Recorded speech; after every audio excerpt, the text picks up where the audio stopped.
Hai, apa kabar kalian semuanya yang sedang menonton video kami ini pada channel kami Bintang Fajar. Dulu Pluto termasuk ke dalam salah satu planet yang ada pada tata surya kita. Akan tetapi tahukah kalian, bahwa Pluto sekarang dikeluarkan dari kategori planet, sehingga jumlah planet di tata surya yang biasanya dihafalkan oleh anak-anak ada 9 planet, tapi sekarang hanya berjumlah 8 planet saja. Hal ini dikarenakan Pluto tidak memenuhi kategori untuk disebut planet. Selain fakta di atas, layaknya makhluk hidup, ternyata sekarang para ilmuwan mengungkapkan bahwa planet Pluto sedang mengalami kesulitan. Wah, ternyata bahkan sebuah planet pun bisa mengalami kesulitan. Emang apa sih yang dialami oleh planet kerdil ini sehingga mengalami kesulitan? Ternyata planet Pluto kehilangan atmosfer yang membuatnya perlahan mati.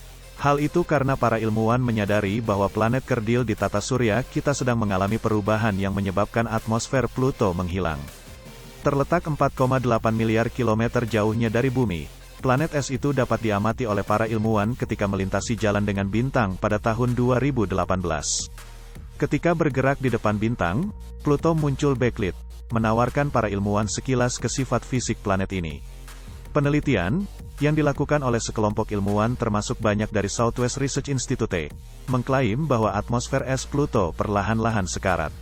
Mereka menilai Pluto menggunakan teleskop yang terletak di Amerika Serikat dan Meksiko. Atmosfer Pluto, seperti bumi terbuat dari nitrogen dan didukung oleh uap es di permukaan katai. Sekarang, es menebal. Penebalan es disebabkan oleh jarak antara matahari dan Pluto kita, yang terus meningkat dalam 2,5 dekade terakhir. Ketika Pluto menjadi lebih tidak dapat dihuni, atmosfer planet kerdil itu membeku kembali dan menjadi bagian dari permukaannya. Dengan suhu yang turun terus-menerus, Pluto akan semakin dingin saat orbitnya mengelilingi matahari berubah. Kemudian Pluto akan menyaksikan kedekatan tiba-tiba dengan matahari di beberapa bagian orbitnya. Ketika Pluto lebih dekat ke matahari, ia menerima lebih banyak panas daripada sekarang. Tetapi seperti semua hal di alam semesta, panas menghilang. Karena ini, atmosfer akan membeku dan menjadi satu dengan permukaan Pluto, secara efektif menghilang. Dengan tidak adanya atmosfer, Pluto akan menjadi lebih dingin dan sepi dari kondisi yang mungkin telah melahirkan kehidupan.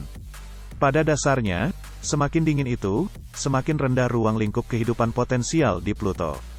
Wah, malang sekali nasib planet Pluto ini. Selain ukurannya yang paling kecil dibandingkan dengan planet lainnya, dan setelah dia dikeluarkan dari planet yang ada di tata surya, kini dia menghadapi keadaan sekarat bahkan divonis mendekati kematian. Sampai kapankah planet Pluto bisa bertahan dari kondisi sekaratnya ini? Hanya waktu yang bisa menjawab semua ini. Tetaplah berkunjung ke channel kami ini Bintang Fajar, karena kami akan terus mengupdate video menarik lainnya. Sampai jumpa pada video lainnya.